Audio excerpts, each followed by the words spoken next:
كده خلاص حبايبي، دوا الكحة معانا اللي احنا عملناه من مواد طبيعية جدا وموجودة في كل بيت، بقى عندنا جاهز بالقوام اللي انت شايفاه ده اهو. زي ما انت شايفه كده بتاخدي منه معلقه زي ما قلت لك. السلام عليكم ورحمه الله وبركاته، احلى اخوات ومتابعين في الدنيا.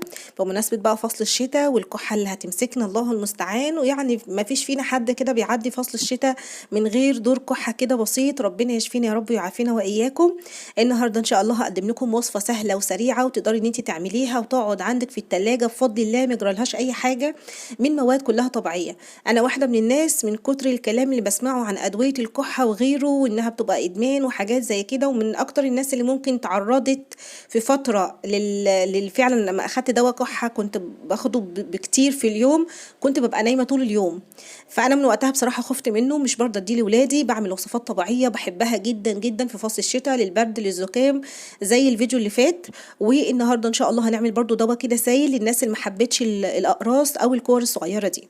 تمام، هنبدأ كده سريعا الوصفة معانا. عندي كده كسرولة فاضية تبقى طبعا ناشفة يعني ونضيفة وكده. وعندي أول مكون معايا هو السكر بتاع البيت العادي، السكر اللي هو الخشن ده. تمام، يفضل يكون عسل نحلي، عسل نحل طبيعي.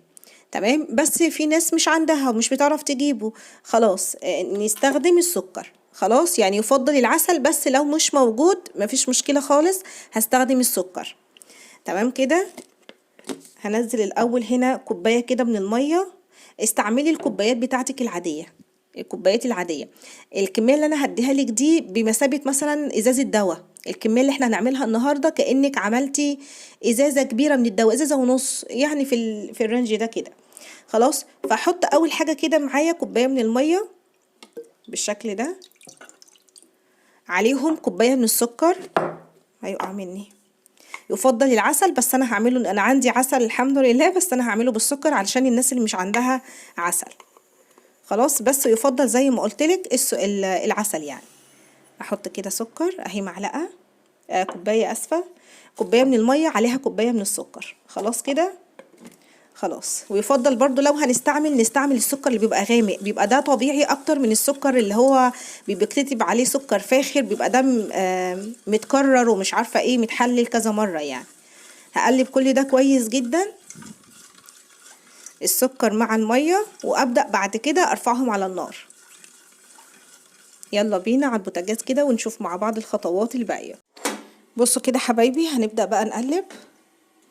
هدي بس النار كده علشان تبقى ايه كده. هبدا بقى اقلب فيها لحد ما تبدا تغلي بس معايا. تمام، انا عايزاها بقى، عايزه بس السكر يسيح، مش عايزه تتقل ولا اي حاجه، لا انا عايزه دلوقتي في المرحله دي ان السكر فقط يسيح. بصوا كده حبايبي، بدات ان هي تغلي معايا زي ما انتوا شفتوا كده اهي.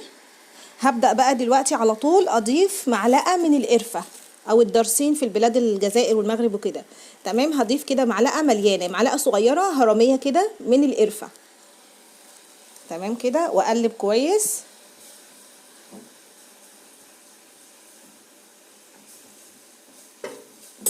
هديها بس كده تقليبه قبل ما اضيف المكون التاني. بدات تغلي اهي معايا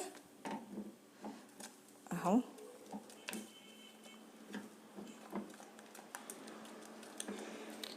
طيب هنجيب مضرب، بس قبل ما اجيب المضرب هنجيب كمان نص معلقه صغيره من القرنفل. هوريكم شكله، بس انا عندي مطحون هستخدم المطحون اهو. القرنفل اللي هو العود ده او الحب الرصاني دي، مش عارفه واضحه في الكاميرا ولا اهي. ده قرنفل، انا هاخد منه نص معلقه صغيره، يبقى كده معانا معلقه من القرفه ونص معلقه من القرنفل. تمام، نص معلقه صغيره من القرنفل المطحون. احط كده بس بقى، ونجيب المضرب.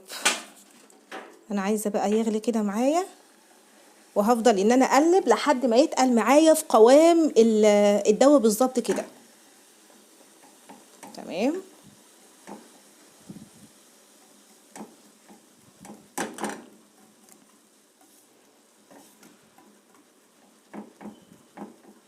نظبط التايمر عشان اقول لكم برضو هياخد معاكي قد ايه وقت.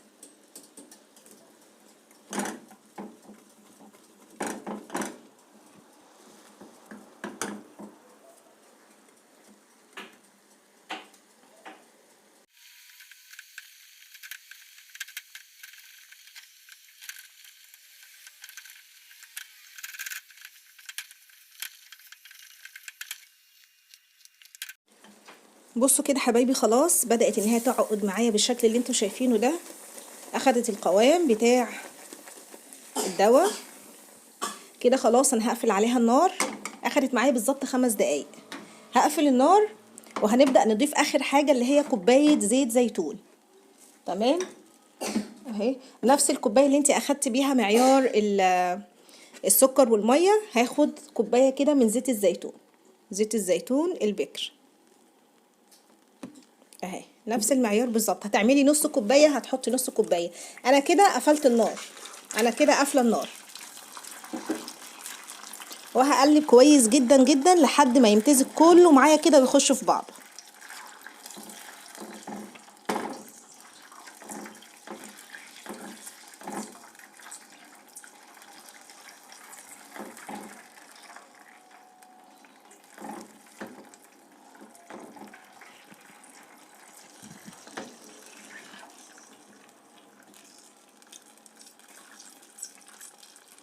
عايزه اقول لكم برده ملحوظه، لو خليط القرفه يعني تقل معاكي قوي ووصل لدرجه ان انتي تقلتيه وما خدتيش بالك وقلبتي كتير جدا على النار وحاسه ان الزيت صعب ان هو يختلط فيه، مش بيخش في بعضه زي اللي انا بعمله ده كده، عادي جدا سيبيه لما يبرد واديله ضربه كده في الخلاط. تمام، مفيش اي مشكله. انا هقلب كويس جدا لحد كله ما يخش في بعضه علشان وقت الفيديو، وان شاء الله لما يبرد ارجع لكم تاني.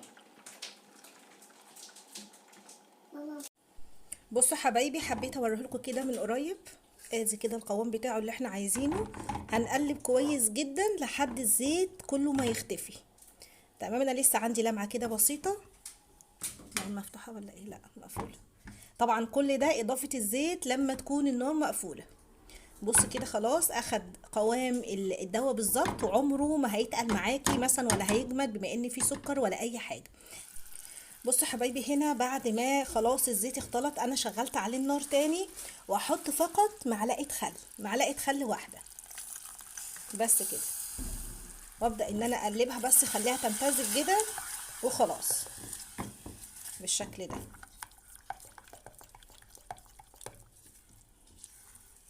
بصوا القوام بتاعه هو ده اللي احنا محتاجينه. ركزي فيه كويس، كأنه دواء، يعني هو كأنه قوام الدواء بتاعنا اللي احنا بناخده بالظبط. بس كده خلاص الخل امتزج وكل حاجة. اقوم قافله بقى النار اهو، يدفى بس كده معايا، يعني يا دوبك كده يدفى معايا اهو. بصوا الفقاقيع اهي بدأت تطلع، يعني هو كده بدأ يسخن. هقوم قافله النار بقى بس كده خلاص، هسيبه. وبعد كده احطه بقى في برطمان ازاز عندي وقت ما اكون محتاجه. لما يكون عندي كحه انا او اولادي هتاخديه بامر الله وبفضل الله 3 مرات في اليوم بفضل الله، مش هتجربي اي دواء من اي صيدليه تاني. ادي القوام بتاعه اهو زي ما انتم شايفين. ولو انتم مش حابين تعملوا الخطوات دي وحاسين ان هي كتير عليكم، فجربوا اللي هو الاقراص اللي احنا عملناها الفيديو اللي فات، برضو هايله جدا ومجربه وحلوه قوي قوي.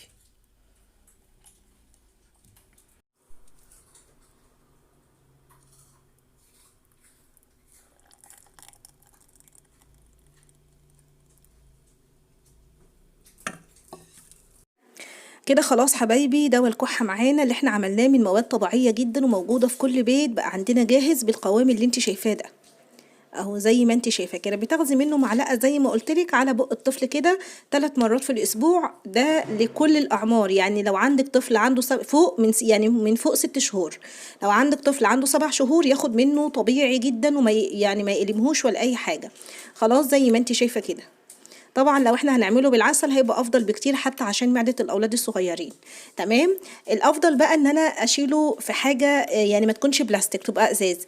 ويفضل كمان لو عندي الحاجات بتاعت زمان الفخار دي بتبقى صحية جدا جدا. بس لو عندك ليها غطا او هتعملي لها مثلا بالراب الاسترتش ده هتبقى حلوة جدا معاكي. بس بفضل ده حلو قوي، ومن اول مرة ان شاء الله هتاخدي منه هتحسي كده براحة في الحلق، هتحسي ان الكحة عندي خفت خالص. انا اعرف في ناس احسن ما هي بتكح عشان عارفه ان انا عملته، اعرف ان في ناس بتاخد ادويه كحه كتيره جدا ومش بتخف، ادويه بتفضل تاخد بالازازه، وده يا جماعه غلط جدا جدا. المواد دي طبيعيه من البيت، حتى لو لا قدر الله ما نفعتكيش مش بتضرك. مش هقولك جربيها، خديها وقولي ان شاء الله الوصفة ما فيهاش الشفاء، اللي بيشفي هو ربنا. خديها وتوكلي على الله بفضل الله، وان شاء الله من اول معلقة هتجيب معاكي نتيجة هايلة جدا للناس اللي عندها سعال شديد والناس اللي اخدت ادوية كتيرة ومش جايبة معاها اي نتيجة. لو انت مش حابة الطريقة دي وحاسة ان هي ايه هقف مع انها ما خدتش غير 5 دقايق، مش مشكلة، ممكن تعملي الأقراص اللي احنا عملناها الفيديو اللي فات، وهسيبها لكم ان شاء الله في اول كومنت. الفيديو النهاردة خلص، اتمنى يكون افادكم وكمان عجبكم. دمتم في امان الله ورعايته، والسلام عليكم ورحمة الله وبركاته، مع السلامة.